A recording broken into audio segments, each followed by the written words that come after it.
Ito ang double axe combination, pinagsamang War Axe and Bloodlust Axe. Ang War Axe ay napakaganda kapag nakikipaglaban ka kasi the more na tumatagal ka dun sa labanan, lalong gumaganda o sumasarap yung War Axe kasi nagsastack ito up to 8 times na nagbibigay ng physical damage, physical penetration, cooldown reduction, movement speed, and HP.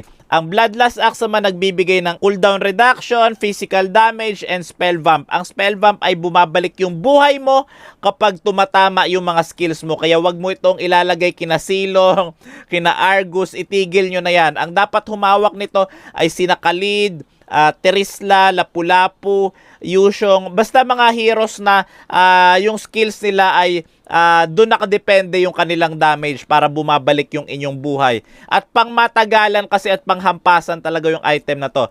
Ang tanong ko ngayon, bakit hindi kayo tumagal ng iyong minamahal?